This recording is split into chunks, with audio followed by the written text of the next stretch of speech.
for the audio, or you can even watch back. Giving players all the props, or put them on blast. We don't give no hot takes, only talk facts. We're giving all our devotion, riding high on this wave of emotion. Going all out, yeah, cause this is our time. No, ain't no stopping us till we reach the finish line. All in, we came here to win. We're gonna give everything. S-I-C-K on the run. S-I-C-K, sick, sick. On fire, we're ready to fight. We'll bring the house down tonight. S-I-C-K on the run. S-I-C-K, sick, sick. Play it on the car ride, play it when you lounge. X and O, you know that we can hold it down. Shout out to my man Sammy, got it off the ground. And to all the listeners tuned in right now, got debates, analysis, and speculation. This is sports talk for the new generation. You know where to find us, got a reputation. Sick podcast, your #1 sports destination. Giving all our devotion, riding high on this wave of emotion. Going all out, yeah, cause this is our time. No, ain't no stopping us till we reach the finish line. All in, we came here to win. We're gonna give everything. S-I-C-K on the run. S-I-C-K, sick, sick. On fire, we're ready to fight. We'll bring the house down tonight. S-I-C-K on the run. S-I-C-K, sick, sick. S-I-C-K, it's the sickest podcast. Tune in for the audio, or you can even watch back. Giving players all the props, or put them on blast. We don't give no hot takes, only talk back. S-I-C-K, S-I-C-K, S-I-C-K, S-I-C-K, S-I-C-K, S-I-C-K, S-I-C-K. All in, we came here to win. We're gonna give everything. S-I-C-K on the run. S-I-C-K, sick, sick. S-I-C-K, it's the sickest podcast. Tune in for the audio, or you can even watch back. Giving players all the props, or put them on blast. We don't give no hot takes, only talk facts. We're giving all our devotion, riding high on this wave of emotion. Going all out, yeah, cause this is our time. No, ain't no stopping us till we reach the finish line. All in, we came here to win. We're gonna give everything. S-I-C-K on the run. S-I-C-K, sick, sick. On fire, we're ready to fight. We'll bring the house down tonight. S-I-C-K on the run. S-I-C-K, sick, sick. Play it on the car ride, play it when you lounge. X and O, you know that we can hold it down. Shout out to my man Sammy, got it off the ground. And to all the listeners tuned in right now, got debates, analysis, and speculation. This is sports talk for the new generation. You know where to find us, got a reputation. Sick podcast, your #1 sports destination. Giving all our devotion, riding high on this wave of emotion. Going all out, yeah, cause this is our time. No, ain't no stopping us till we reach the finish line. All in, we came here to win. We're gonna give everything. S-I-C-K on the run. S-I-C-K, sick, sick. On fire, we're ready to fight. We'll bring the house down tonight. S-I-C-K on the run. S-I-C-K, sick, sick.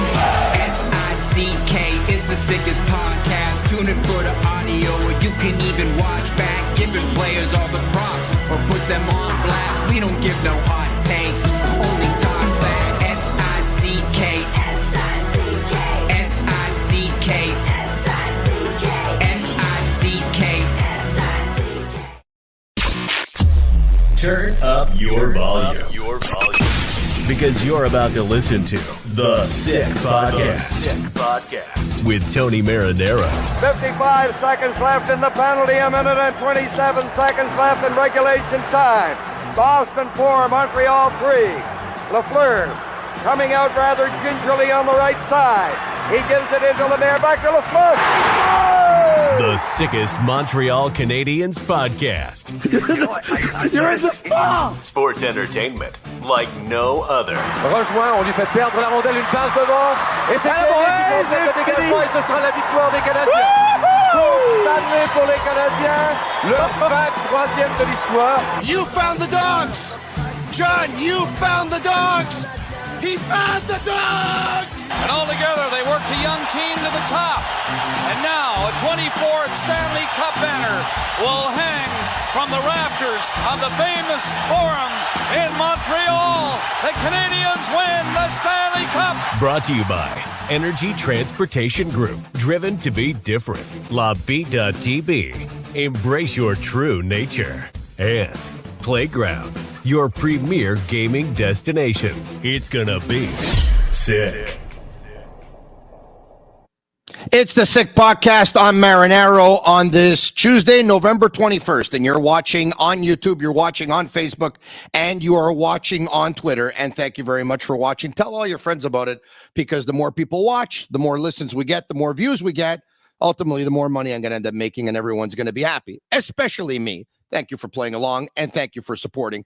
I very much appreciate it. My buddy Eric Engels of Sportsnet and Sportsnet.ca is already in California, I would imagine, where the Montreal Canadiens visit the Anaheim Ducks tomorrow night. And then on Friday afternoon, it's going to be a 3:30 Eastern start for the Canadiens. They're going to be in San Jose. And on Saturday afternoon, it's going to be a 4 p.m. Eastern start. They visit the Los Angeles Kings. Saturday is going to be fun because, for the most part, if you're a Canadiens fan, usually stay home on Saturday night and you watch the Montreal Canadiens play. But when they play an afternoon game, you get to watch the afternoon game. The game will be over, probably give or take, at around 6:45 p.m. Eastern. You can book the supper reservations, take the missus out, and everyone's happy. Happy wife, happy life. Joining me right now, Eric Engels. What's going on? Everything's good. I am in California, and it's sunny and beautiful. There isn't a cloud in the sky, and I'm, you know what? I'm in the hotel. I'm talking to you because you are number one priority for me. Thank you very much. I very much appreciate that. You say that now because your girlfriend's not with you. But if your girlfriend would have been with you, I'm not so sure you would have told me that. Anyway, we got some news from Montreal Canadiens camp. And, of course, what we saw a year ago and 2 years ago seems to be happening again this year. The Canadiens had some bad news early on in the season where they lost Kirby Dach. He was out for the remainder of the season. They lost David Savard back on October 23rd. They've had a few guys go down with injuries here or there. Caden Gooley went down at one point. A few guys missed a couple of games. And earlier today, the Montreal Canadiens sent out a note regarding Rafaël Harvey-Pinard and another one regarding Jordan Harris. Forward Rafaël Harvey-Pinard sidelined for 6 to 8 weeks with a lower body injury. They made that official at 2 p.m. earlier today. And 3 hours later, they told us that they recalled defenseman Matthias Norlinder from the Laval Rocket and placed Jordan Harris on injured reserve. Now, the Canadiens, of course, keep injuries like every NHL teams do, very tight to the vest. Is there anything you could tell us regarding RHP and Jordan Harris? Yeah, I just think in RHP's case, you know, we saw the injury happen. Was it against Vegas? I can't remember which team they were playing. It all blends together when you cover all these games. But there was a game, was it Vegas or Arizona or St. Louis? I can't remember. It was on that trip. And he just took a bad fall near the boards and crunched his left leg, I think. And, you know, he came back in that game and tried to test it out, and it didn't work out very well. And then took a couple days off and came back again. And whatever it is, it lingered to the point where they had to shut it down. So he's on the sidelines. When it comes to Harris, you know, initially he had what's he out with now, an upper body injury? Let's bring it back up. I don't even know, to tell you the truth. Let's bring it back up. I don't even know if they said it. No. They said it in the – hold on one sec. I have it. Right. I just don't want to misspeak here. I'm pretty sure. They probably put it on. Well, okay, yeah. He originally had an upper body injury. Okay. He took – you know, he played the next game against Vancouver. He suffered against Boston, then played against Vancouver. Then he had to take a night off. He took a couple days off. I remember I spoke to him in the room. Jack Eye went down. I said, wow, I'm not surprised to see you're suddenly healthy now that Jack Eye's out. And he said, you know what, I really, those couple of days were very beneficial for me to take some rest away from practice. And I feel good now. He was good from that. And then he suffered an upper body injury against Boston. So not the same thing. And I guess, he was hoping that it wouldn't be too bad. He took the trip to California, but clearly woke up in some discomfort, and the Canadians decided, okay, let's get this tested out. So he's on his way back to Montreal. Yes, the injuries are hitting again. Jack Eye, Harris, Savard, 3 of the top 6 defensemen on the team. Yep. That's a tough hand to deal with, but that's what it is. That's if you take a look at opening night, 50% of the decor is out right now. That's right. Yeah, 6 divided by 3 is 50%. Yeah, there you go. You see, and we're even getting good at math in the Sick Podcast. Not too shabby, huh? All right, I'm curious to see Matthias Norlinder, who's been called up, because at one point there was some question whether or not he was going to have a future after all with the Montreal Canadiens, and that still remains to be seen. But he came in and he had a pretty good camp. I mean, they cut him right at the end there, and you know what? He could have made this team. It was that close. And I want to see if he's able to get in there, and if so, what he can show us, because here's a real good opportunity. And the Canadians, I mean, if you can help them win hockey games, you're going to score points with Marty St. Louis, because, of course, they've lost 4 in a row now. Yeah, and it'll be interesting to see if he does get in. I mean, I don't think they're beholden to Lindstrom playing in the lineup, but you have to think that he's probably getting the call against Anaheim. I think Jaden Struble will be making his NHL debut. I know his family's coming out to Anaheim, and he was the first one called up here. And they bring different elements, just like Jack Eye brings a physical element and Struble does, and Jack Eye's out and Struble can help supplant that. Norlinder brings a certain offensive ability, perhaps even more so than Harris does, and brings different elements of the game there. And if they feel that they need to change at one point or another, it's good to have different types of players and different types of options. I think one way or the other, between Anaheim, San Jose, Los Angeles, Columbus, I think you're going to see both of those players play, and good for them. They're getting some valuable experience at the NHL level. Speaking of change, you're going to see some change on the forward lines, because that's something that we also saw earlier today. The Montreal Canadiens put up on their Twitter handle, let everyone know, hey, we made some changes to the lines. Let's take a look at what the forward lines are going to look like now. And Yellow Sammy and Juliana at Master Control, thank you very much. Suzuki has Newhook on his left, and now Brendan Gallagher on his right. Dvorak still in between Slafkovsky and Caulfield, even though the entire city is asking for Monahan, who is still on, quote-unquote, a third line, if you want to call it that, with Anderson to his left and Pearson on his right, and Jake Evans with Ylönen on his right and Pezzetta on his left. As you see from the Canadiens Twitter handle as well, a series of rotations on defense. Barron, Gouli, Kovacevic, Lindstrom, Matheson, and Struble all took part in the session. But let's start with Suzuki's new line mate, Brendan Gallagher. He has 5 goals. He's impressed in that department. He gives you a lot of fight. We know that. It's been the story of his career. There have been some setbacks as well, some bad penalties by Gallagher. He leads the Canadiens, or he leads the National Hockey League in a category that's not a category you want to lead in, but we'll get to that a little bit later as well. Why do you think this has happened? Why do you think Gallagher's on a line with Suzuki? I think it can work. That's one of the reasons. I think if you look at Suzuki's numbers away from Caulfield, he's the one who struggled a bit more in terms of generating expected goals, shot attempts, all that stuff, control of the game, more than Caulfield has. Big part of that is probably the matchups, But the Canadiens are on the road. They're looking to get depth and balance in their lineup. And Gallagher, you can talk about the things he does well, that he's always done well, and that those are clearly coming out a lot more in the game right now in terms of his ability to forecheck and get to the front of the net. But I think he's evolved a lot under Marty St. Louis. And I don't know how closely people watch this, but look at the plays he makes coming up the ice. Look at the passes he makes through the neutral zone. Look at some of the plays he makes in the offensive zone, where he goes on the ice when he's not the first forechecker, what he's able to do as the second forechecker.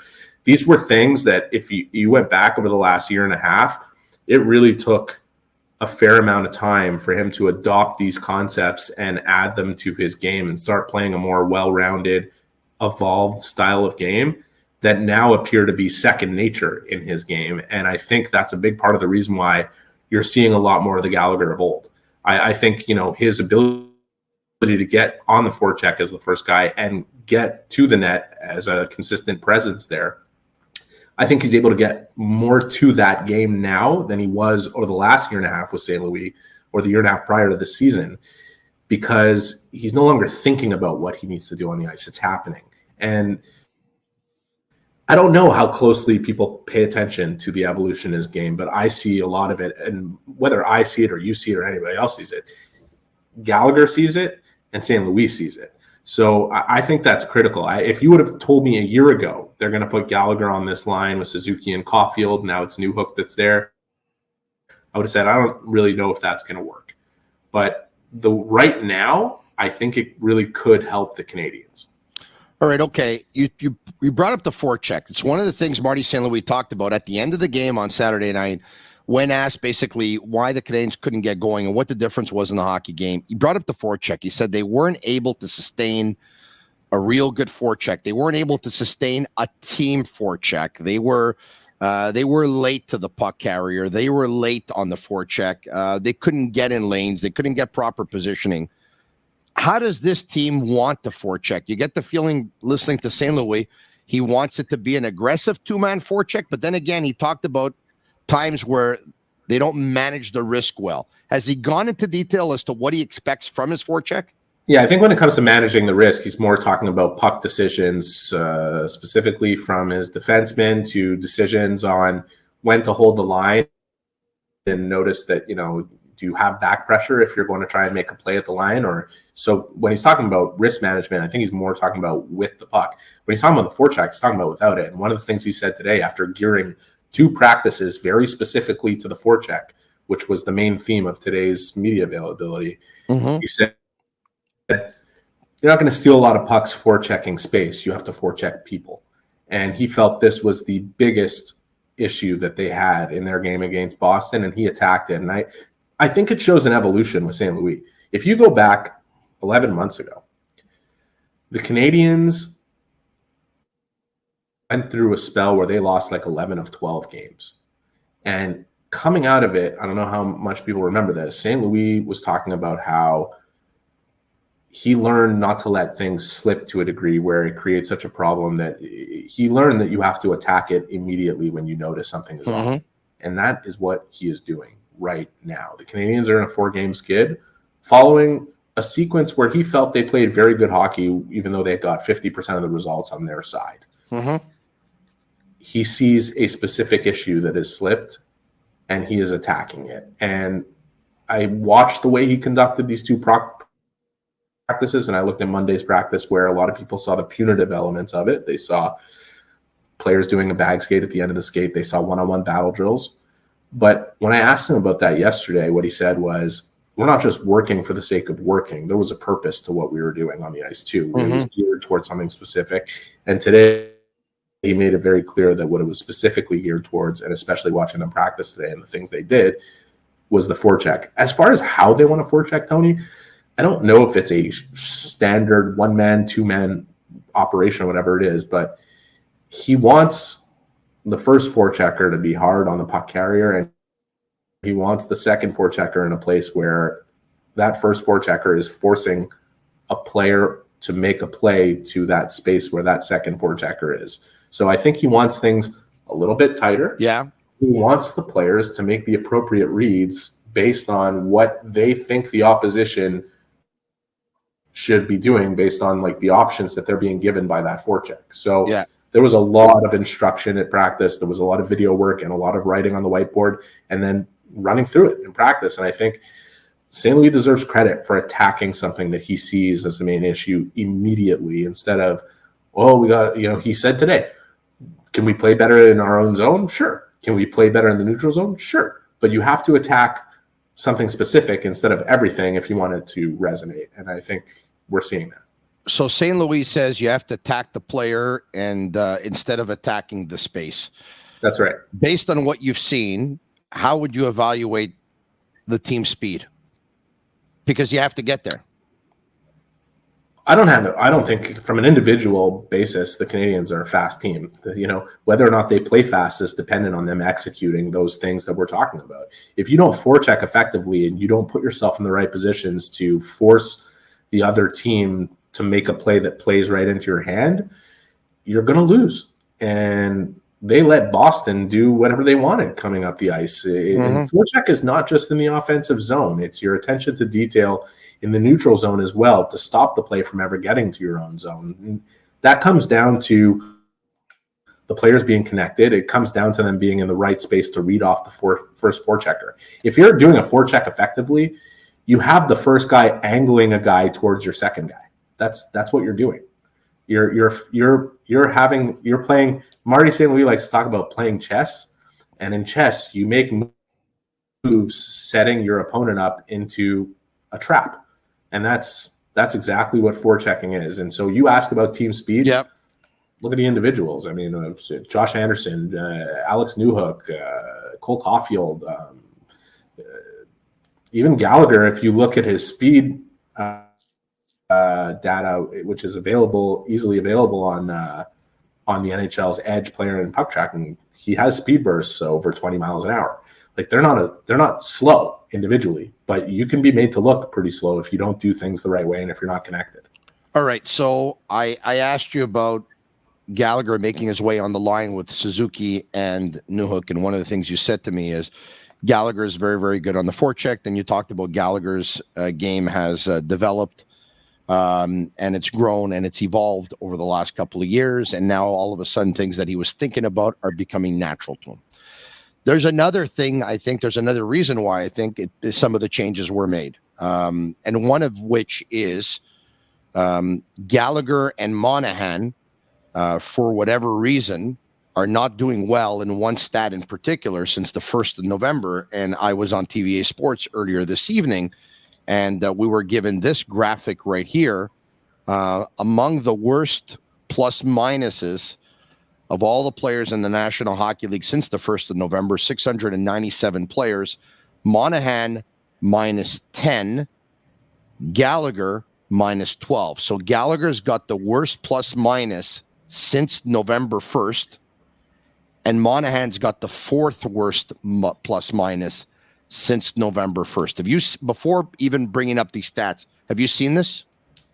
I mean, I didn't see these specific stats, and obviously plus minus is you put it in a category of 5 players being on the ice, but there's something to it when the numbers are that extreme, and it's a line of 3 players that are together for a lot of goals being scored against. I think if you would have looked at those numbers through the first month of the season, they'd be like number 1 and 2 in the NHL. They didn't get scored on. Yeah. Monahan for over 100 minutes for his first 100 minutes on the ice this season didn't get scored on at 5-on-5. There's another reason to explain the stat as well, because their goalies in the first half of these 18 games were stopping a lot more pucks than they have in the second half of these last 18 games, of course. Yeah, I mean, look, the dam was going to break eventually. That line gets dependent on for defensive zone starts just about more than any other line on the team. And when the team is not going well, I mean, there's no sugarcoating it. That line needed to be separated with the way it's been going since the beginning of November. Those stats support that. What's interesting to me about it is Gallagher used to be the guy on this team that anytime you needed to spark another line, he was the guy who was moving. And it's taken a long time to get back to that status, and now he's there. And I think he deserves to be there, regardless of what that statistic says. I expect him to have a positive impact on the line with Suzuki and Newhook. The rest of the lineup is interesting too. You know, like you talk about Monahan. You know, the Canadians were rightfully depending on him for virtually everything. Since the beginning of the season. But he's coming off a season where he played just 25 games and had surgery, and he was playing 20 minutes a game. And catches up to you a little bit, especially with the frequency in which the Canadians were playing for at the beginning of November. and the quality of the opposition they were facing. I don't agree right now with the idea of swapping Dvorak and Monahan. Let's bring up the lines one more time if we can, so people can have them in front of them as we're talking about it. So once again, Dvorak is in between Slafkovsky and Caulfield, and Monahan is with Pearson and Anderson. Tell me why you don't agree with swapping Monahan and Dvorak, because it seems like most of Montreal Canadiens land, and I'm talking about fans, pundits, most people want to see Monahan play with Slafkovsky and Caulfield because 18 games in, or whatever it is, 18 games in, he has not played with those two players yet. So why don't you want to see? Well, he took shifts with Slafkovsky last game for sure. Yeah. Why don't I want to see it? Yeah. And why is that opinion so heavily slanted?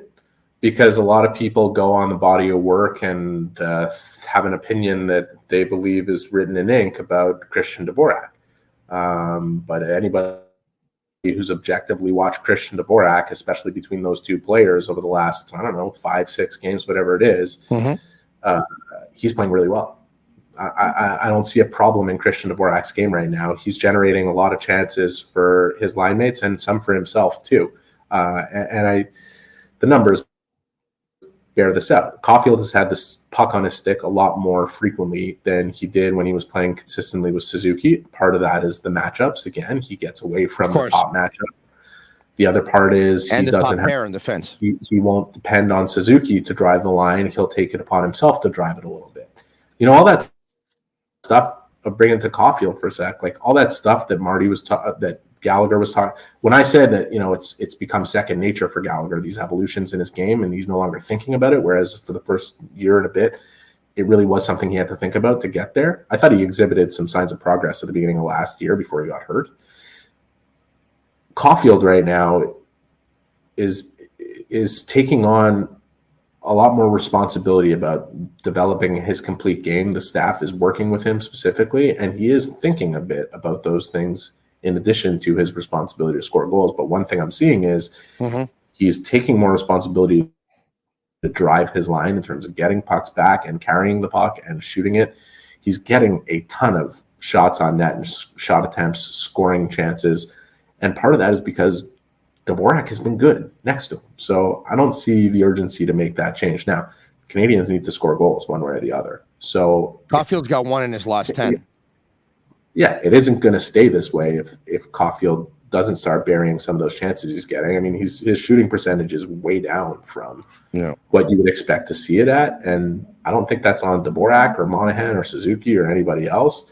I think Caulfield is playing better hockey right now than he did when he was playing next to Suzuki at the beginning of the year. I still think they're going to be a better match together as a line going down, as we move forward. Yeah. It's not going to be forever that they're separated.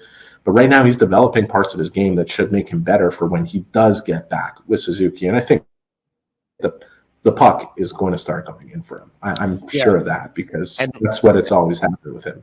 Yeah, and Eric, one of the things, of course, regarding the lines, we'll bring them back up one more time where you're going to see Monahan on your third line with Anderson and Pearson is that, Monahan, when players slump, he's usually able to get them out of their slump. And I think... Well, what about when he's slumping? Yeah, well, they usually say, though, it's up to the centerman to get himself going and the centerman to make the wingers better, right? But I think that part of the reason why... He's got to do that a bit right now. Yeah, part of the reason why you see Gallagher with Suzuki as well, and Anderson's not going to be playing with him, is they wanted to get Anderson next to Monahan for a couple of reasons. And then one of those reasons as well, besides Monahan, is also, once again, matchups. You get a player who just went from a first line to a third line. He's been on the second line as well, but now he's on the third line. And third lines usually go up against third lines or fourth lines. They usually go up against second pairings or third pairings. The matchups are going to be better with Anderson. And I think St. Louis really wants to get Anderson going. He wants him to get his first goal. And I think he's probably thinking the best way to do that is to put him in a situation where A's got Monahan and B's got better matchups. It'll happen. And meanwhile, people are going to get stuck on the fact that graphic has Pearson wearing number 90. Anyways, let's forget about that. But what do you think about Dvorak? What do you think about what I said about Dvorak? Do you see this for yourself, that he's playing good hockey right now? I see that he's playing. He's playing. I don't have a problem with his game. I don't have a problem with his game. I mean, there's one letdown I think happened. Which one was it? It was it in Boston? I don't remember who it was that there was a goal that they gave up where I didn't know, but his game is okay. His game is okay. It's just that Eric, if and it doesn't always work out like this, but if you poll people, anybody, and you ask them who's a better player between Dvorak and Monahan, they're going to tell you Monahan. And if but I don't think we're debating that. Well, no, we're not. Is that a debate to be had right now? Not really. No, but are people able to recognize when a player that they don't like or don't love their game is playing good hockey? Because it seems to be a problem in this market. He's playing decent hockey, but Eric, they need to get something done. Eric, they stink. They have the least regulation wins in the league. The last time they won a game in regulation, I was skinny. It was October 23rd. They beat the Buffalo Sabres by a score of 3-1. They've lost 4 straight hockey games. They have 3 less points this year after 18 games than they had a year ago. When you're in a rebuild, you're gradually supposed to get better, and that means in points and in the standings as well. This is why, if I can play devil's advocate, Eric, people want to see a little bit of change. I agree with you. No, they want to see. No. They want to see the change they want. I made a joke when we tweeted out the lines. I agree with that. I made a joke when we tweeted out the lines from practice today that it doesn't matter what the lines are. Everyone hates them. It doesn't matter. Yeah, probably right. But at the same time, like Marty made changes to 3 of his 4 lines against Boston. True. And he's making changes again to go up against Anaheim. Yeah. And by the way, I don't think a line change is going to deliver a win, by the way. Just I have a spoiler alert for you. They're going to change again soon. Mm-hmm. And the iterations of the lines of one line or another that people want to see, you're probably going to see that combination at one point or another. And you're right, Tony. They are not playing good enough hockey right now and need to play better. But what are they attacking? Are they saying, okay, we need to win more games, so let's go win? No, they're attacking the process. You have to have a good process in order to win games in this league, or you win through a faulty process and run into all kinds of problems. They don't want to take shortcuts. They want to improve the way their players think the game, manage the game, play the game. They want to improve their players' skill set. They want to improve their players' IQ. If they win, great. If they don't win, it's not the end of the world. Exactly. And we've talked about this, but we've talked about this for a long time.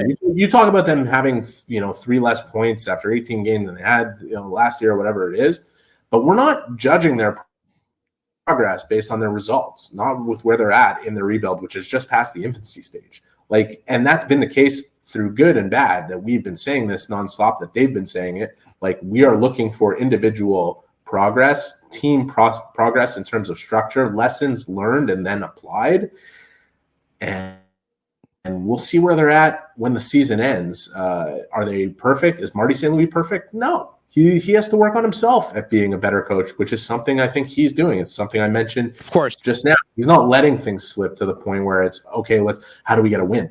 It's no. How do we make sure our process is what we want it to be for years moving forward? And I think you're seeing all kinds of development in terms of culture. I think from an individual perspective, there's a lot of players developing in Montreal, and the results need to be better for that to be borne out as truth. So everybody's being evaluated on those criteria, but don't get caught up in, they're 3 points this and that. We know what they are. And one major factor, which is not an excuse, it's a reality, is Kirby Dach. Of course. Think about. I knew they would be able to be okay short term, but long term, you can't survive an injury like that. Think about just how much pressure comes off Suzuki with Dach available. Think about the different combination possibilities with Dach available. It was a central piece to be losing, not just at the position, but in terms of where Kirby was at in his development. And that is the biggest disappointment of this season. And it's going to be one the whole way through, because he's not here. They're not good enough or deep enough to lose a top 4 forward or to lose a top 2 D. That's the reality of where they're at right now. Speaking of which, is David Savard, does he mean more to this team than we probably would have thought? Because I brought up a stat, 13 games since their last regulation win, October 23rd, 3-1 at Buffalo. That's the game Savard got hurt. Since he's gone down and been out with the injury, they haven't won a game in regulation. Have we undervalued his importance to this team? No. You and me, probably not. A lot of people, yes. I think he's unheralded offensively. He's a much better player. Everyone talks about his blocking shots and his defensive zone commitment, and even still, a lot of people will look at his defensive game and say, well, he gets caved in from an analytics perspective. I mean, he's a guy that if you put him on a Stanley Cup contender would be an elite third pairing defenseman, but not a guy that you should be playing 23, 24 minutes a game in that situation. But that's the role that he has to play with the Canadians because of the stability factor that he brings. The big question, the more important question, is not whether or not we don't value him the way he should be valued.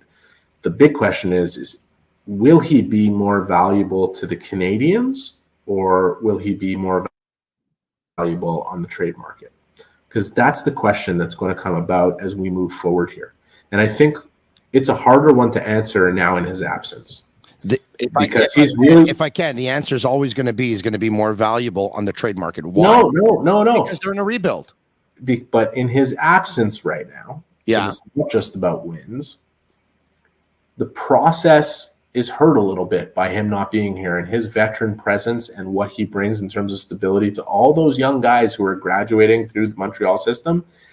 It should not be underestimated. Now, do I think his value on the market once he returns healthy and continues to be the David Savard we all know will become bigger than what his value to the Canadians could be given some of the other players they have? Mm-hmm. Yes.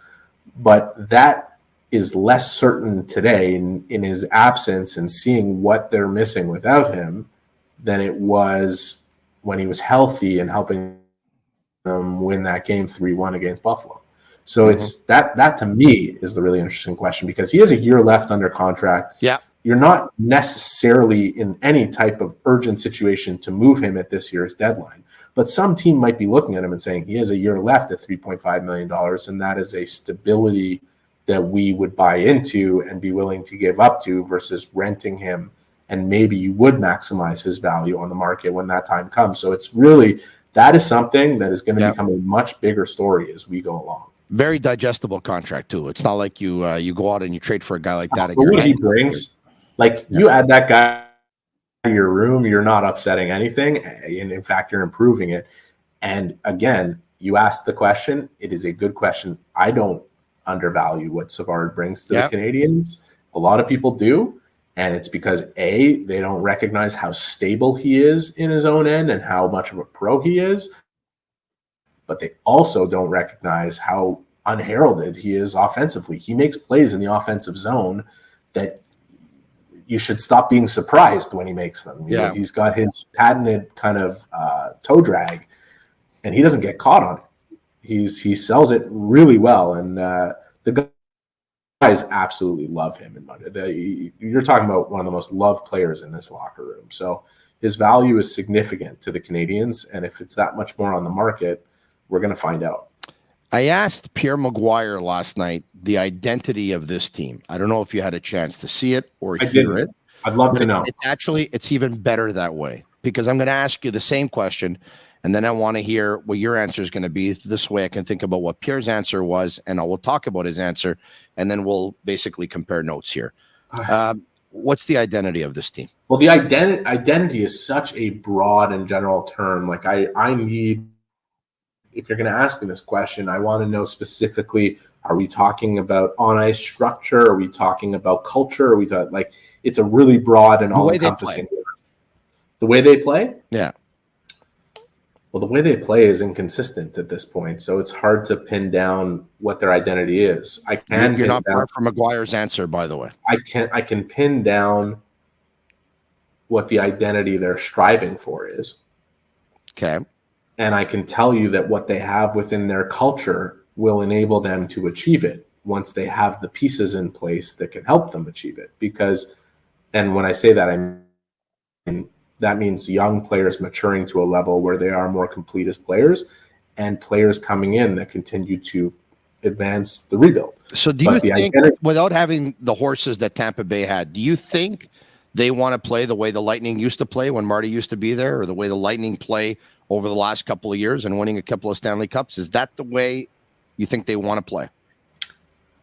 Yeah, but I don't think like the Lightning is one of, if you look at every successful team in the league, they all play pretty much the same way. They're hard to play against. They possess the puck. They force you to play their game. They are in your face defensively as soon as they lose the puck, which Marty talks about a lot in terms of what he wants to establish. And one of the biggest factors in their success, if not the biggest factor, is familiarity. Go to the Bruins. Go to the Bruins. Why does it not change all that much when you lose a Bergeron, you lose a Krejci? Because some of the guys who are there and still a part of that core, Marchand, Pasternak, McAvoy, the familiarity is, look at Tampa. They have turned over their third and fourth lines year over year over the last 5 years, and nothing has changed in terms of the style of play and identity that they have. It's because, and that's what Montreal is building. They're building a culture by which swap players in or out, and you're going to get the same thing. You're not getting it night by night right now because the Canadians have flaws in the way they're constructed, and that's not, that's because they're in transition. Like they're going away from the messes that were made towards the end of the last administration and cleaning those up and building their own structure. But one thing is certain: the culture that they have established, the amount that the players care about the team above themselves, is the foundation of being able to build that on-ice identity that everyone wants to see them have. So Pierre said they're searching for their identity right now. They're not quite where they want to be. And he said what they probably want to be is a team that forces turnovers, is a team that has a quick transition game, and is a team that makes you pay the price on the counter. That's probably what they want to be, because based on the horses they have, that's probably what's most attainable and most feasible. Is it not? Yes, but let me ask you a question. Yeah. So Marty has talked about the team setting a standard and then dipping beneath it. Yeah. But you would agree that they did set a standard. When you watch the way they played against Vegas the first time, a standard was established. When you watch the way they played against Boston the first time, that standard was met and exceeded. Yeah. And a new standard was set. If you watch the way they played against Calgary, a game they lost, that standard was there. Even against Vancouver, in a second night of a back-to-back, it was dipped below a little bit, but that was more an energy thing than it was what they were trying to do. Well, so it was a second night in a back-to-back for Vancouver. I don't agree with Pierre. I don't agree with Pierre that they're searching for their identity. They know what they want their identity to be. I do agree with Pierre that they are not applying it consistently, and therefore it becomes a work in progress. And it is a work in progress, and it's going to continue to be a work in progress until certain pieces get added that enable them to execute that more frequently, and other ones are healthy. We talked about losing Doc. That was massive. It's just a massive loss. All right. So your colleague, Elliot Friedman, on his fantastic podcast, which is 32 Thoughts, says, here I am, giving everybody a plug. I don't even know why. He's a good guy. And it's good. Are you going to do a direct quote, or could we say we're paraphrasing whatever he said? These things can get. I don't have a direct quote. Because these things could get twisted around pretty good. So I'm going to paraphrase. I think he said something to the effect of, the Canadians have a 3-goalie system. Montembeault and the Canadians are talking contract. It hasn't been done yet. Edmonton's going to keep an eye on that situation, try and see how it pans out, because Edmonton needs a goalie. They probably lost a little bit of faith right now in Campbell, so they're trying to get another goalie to come in to bring a little bit of stability. They'll keep an eye on Primo. They'll keep an eye on Montembeault. They'll keep an eye on that, and they could be interested. I'm paraphrasing here. Maybe you could paraphrase better than that. I listened to it yesterday rather quickly, but I think what he said, without saying anything, without saying that it's concrete, Edmonton wants Montembeault. I think he said they're keeping an eye. The Canadians have 3 goalies. They're keeping an eye on what Montembeault is going to sign for, if he is going to sign. They're going to open, they keep their ears open to hear what it's going to be, type of thing. They could be interested. Something like that. Yes? No? Is that what he said? Look, here's what I'll share what I know. Okay. I called Elliot this morning because I wanted to hear it from the horse's mouth before I started taking it from whatever gets twisted around on the internet. With no disrespect to you, because I think you summed it up pretty well. Perfect. Next time you call and give him my regards, by the way. I will. Tell him I give him a shout out, him and his podcast. Okay, I will. The Oilers, yes, have been watching the Canadians, and they've had a chance to watch all 3 goaltenders. And if you're the Oilers, who's the one you would want the most? Of course, it's Sam Montembeault. I would say the Oilers are between a rock and a hard place, but that wouldn't even accurately describe what kind of position they're in right now. I mean, it's okay, Eric. It's all about the process. Yeah, no, they're in a world of shit. Let's just be honest. This is the window, and you better win now, or else you just ruin like Connor McDavid's best years. Win now. Like, where the hell are they going with this team right now? I mean, if they're looking at themselves, and I'm sure they are, like they're St. Louis from 2019. Like, there's a reason there was one St. Louis in 30 years. Like, yeah, they're in a real shitty place, and they don't have particularly strong leverage on the trade market. In fact, it is completely going against them. Montembeault's situation with Montreal is interesting. He has a bit of leverage on them. He's a pending UFA. Yeah, you're paying for those years. I think if he was, this is just my opinion, I think if he was asking for what Montreal was willing to pay him right now, that contract would probably be done. I'm not inside those negotiations. I know the talks are ongoing. I have no idea if they've turned one way or another. I don't think it should be too complicated for them to get a deal done.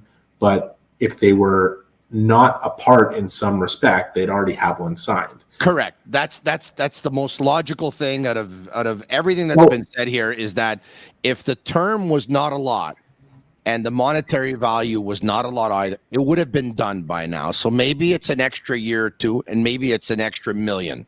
So this is where they're at. Here's the thing that outside of this market probably gets a bit more buzz, and even inside of this market in terms of the outside perspective gets a bit more buzz, but inside of it, I don't think the Canadians feel pressed about the 3 goalie rotation. And I think a big part of that is all 3 guys have played pretty well. I think another part of it is, even if it's uncomfortable, all of them are handling it like total pros. Yeah. And they're not going to be pressed into doing anything that they don't think is the best thing for their organization. Of course. If the Oilers want Sam Montembeault,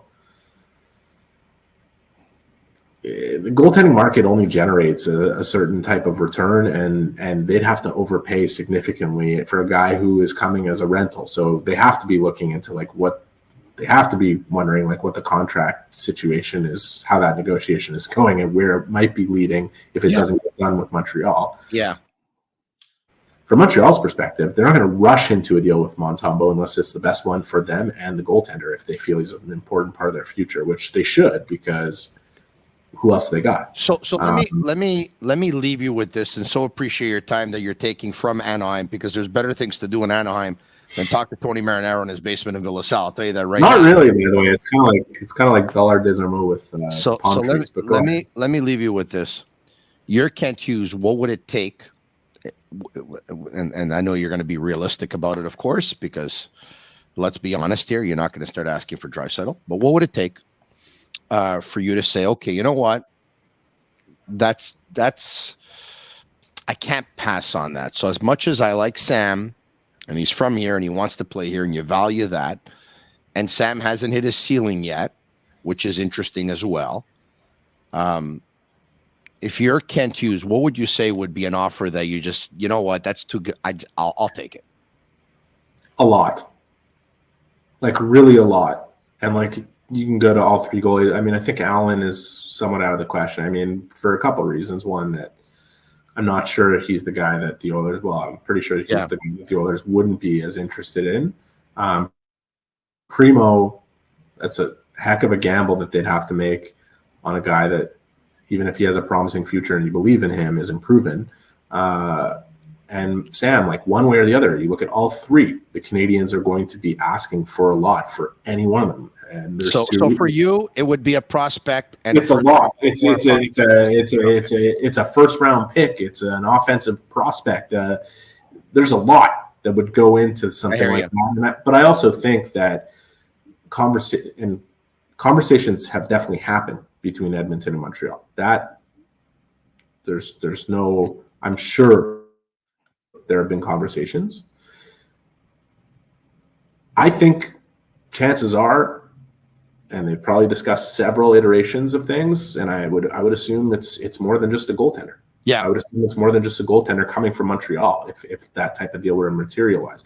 I don't see a fit between the two teams. I just think it gets to a point of being unrealistic in the way you have to work. Like, hey, Eric, can you imagine if Edmonton was Montreal and Montreal had McDavid and Draisaitl and had Nurse making all that money, and this was the window and it wasn't getting done, and they are where they are in the standings, and you and I would be talking about them right now? Oh my God! I mean, it would be just as tough at Edmonton, just in two languages. It's crazy. It's a tough time over there right now. It's crazy what's going on in Edmonton. If you thought, look, if you were worried about the Canadians and were willing to hit the panic button, imagine what they're thinking in Edmonton right now. In Edmonton, they are panicking. In Edmonton, they better be panicking. I'm going to leave you with a question. Yes. Who else can they get? You know, if they can't work out a deal for I don't know. One of these three goaltenders here, like who else are they looking at that really, because they're going to have to pay from the position they're in more than they want to get whoever they go after. And by the way, they have to do it like right now. They cannot wait another few days. Like they have to get a goaltender in there right now. And even if they do, the reason they have to do it right now is not just to stop the bleeding. Yeah. They have to that turnaround has to start right now. Yeah. Or their plans by the deadline are really going to have to change. They're going to have to start moving people out and retooling this thing quickly. Yeah. Enjoy the next couple of games here. Anaheim tomorrow night, San Jose on Friday, and Los Angeles on Saturday. He's Eric Engels. Embrace the process. I'm Tony Marinaro. Embrace the tank.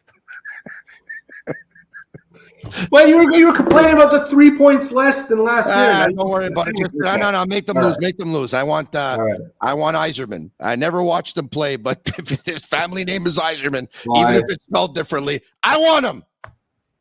It sounds like he's going second, so yeah. I'll leave that to the draft prognosticators. Could probably go third. Of course, Celebrini is up there, and Siliev, the 6'7" defenseman, is up there as well. All right, Eric, this was a lot of fun. Thanks, man. Thanks for being a good sport. We'll talk to you soon. All right. Cheers, bud. Here you have it. There you have it. Eric Engels of Sportsnet, sportsnet.ca. Marinaro, want to thank all of our partners. Energy Transportation Group, once again, a leading full-service logistics provider serving all of North America, driven to be different. I want to thank La Bitte TBE, brewed in Quebec, a winner of a dozen international awards. They offer quality microbrewery beers made with premium ingredients for everyone's taste. La Bitte TBE, embrace your true nature. And I want to thank Playground, over 600 machines, poker tournaments, and playground casino games, daily promotions, and unmatched customer service. Why go anywhere else? Located just over the Mercier Bridge, only minutes from downtown Montreal. Speaking of which, that's where we're going to be on Saturday, December 16th. We've told you to save the date, save it. We're going to get together. We're going to watch the Canadians and the New York Islanders on a TV somewhere in Playground. We're going to munch on a brochure. You can have a beverage while you're playing. the slots or whatever you're playing. We'll keep you posted. We'll give you more information on that. For Agnello, Juliana, and Sammy at Master Control, they're Cavallaro. I'm Marinaro. And that's a wrap. Hope you don't miss us too much until next time. Follow The Sick Podcast with Tony Marinaro on YouTube, Instagram, Facebook, Google Play, and Apple Podcasts. The Sick Podcast is brought to you by Energy Transportation Group, driven to be different. La Vida TV, embrace your true nature. And Playground, your premier gaming destination.